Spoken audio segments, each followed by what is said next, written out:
Good morning বন্ধুরা, এটা ছিল কালকের ভিডিও।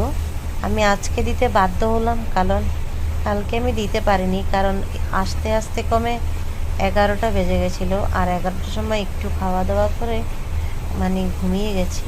আর শরীরটা এত পরিমাণে দুর্বল হয়ে গেছিলো, যার আমি দিতে পারিনি, তোমাদের সাথে শেয়ার করতে পারিনি। আজকে বিগত 5 দিন ধরে আমার এইরকম জ্বর।